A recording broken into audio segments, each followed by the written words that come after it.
the second technique we're going to look at is an inside technique of a haymaker, basically a very simple punch. Most people encounter on the street, two people having a fight up in a pub, punches start being swung. They're usually wide, fast, heavy, wild is usually the thing. So that's the second kind of punch. Probably the first kind of punch you'll encounter in the street attack is a wild punch from someone because he's drunk, he's had too much booze inside him, and he's swinging to take your head off. All right, he's that animalistic approach. He's really angry. He's really got some aggression going, but because his motor skills aren't very good, he's all over the place really as well. So he's not really capable of doing what he thinks he's capable of doing. Again, everything we use is natural motion. The first thing is to stay relaxed, and everything we do in life, again, all these principles taken through the martial art, is stay relaxed. No matter what happens, stay relaxed.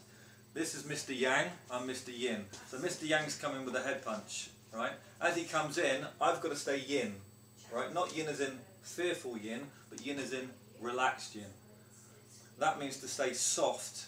This is strong. He's coming in with tension, he's coming with power, he's coming with his whole body structure.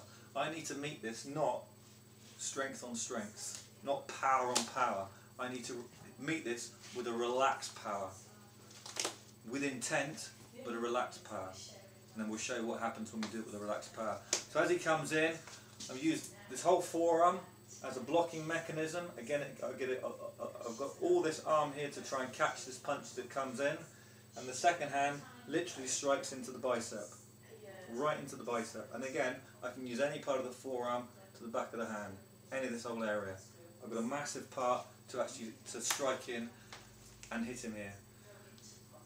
We're just going to do it just a little bit. I'm just going to put a little bit of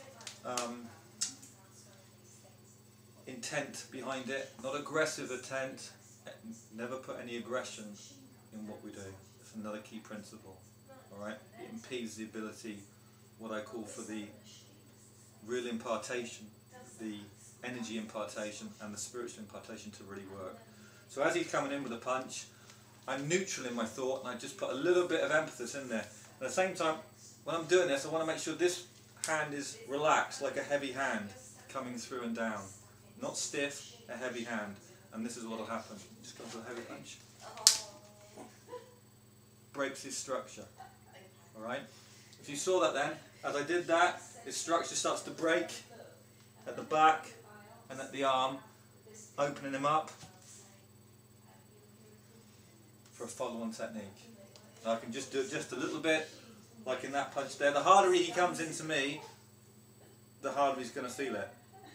Alright, so again with your partner, do it soft and then build it up. So what we do 3 of these, do one soft, one medium, and then one a little bit heavier, and you can just see the effect it'll have.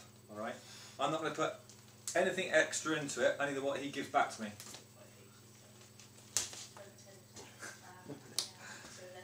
Again, if you didn't see Ronnie's face there, but there's a real grimace on it. Alright? It really, what it does, it puts the power back into the person. You have to be careful, because even on the arm, I don't know if you can see that. Just turn around to the camera. Can't really see that too well in the picture here, but the redness starts to fold up. It's very, very easy to do some damage here. So just restore it afterwards, give it a light rub in a circular motion and bring it back. Again, once we start to put some power in that, I only want to use the amount of force that I need to break his body structure. As soon as I broke his body structure, then I can just literally, I can come in with a punch, I can come in with a shove, I can just push him back into the wall if that's all he needs. If he's a drunk and he's coming at me, I just need to break his punch down, push him away. That's all I need to do. If he keeps coming back, then I'll have to put in a secondary facet to correct him. But always try and walk away from the situation first, and never try and engage in the fight. That's the first rule. So in other words, do everything you can to alleviate the situation. Use the minimum amount of force in every single time. But again, the key area, as it comes in, make sure you've got a good shield, a good guard as it comes in. Make sure your base is what we call rooted, we're talking this at later dates. And then come in with a secondary attack to the bicep or the crease of the arm. Alright, they have slightly different effects. The crease of the arm is very powerful. The bicep itself is painful as well. Alright, but just enough to just do a little bit of damage, just to break his structure. And then, when you've broken that structure, again, it can be an elbow, it can be a push, it can be a strike, it can be a punch, it can be a combination, 3 or 4 punches. Right? Yeah. That's it.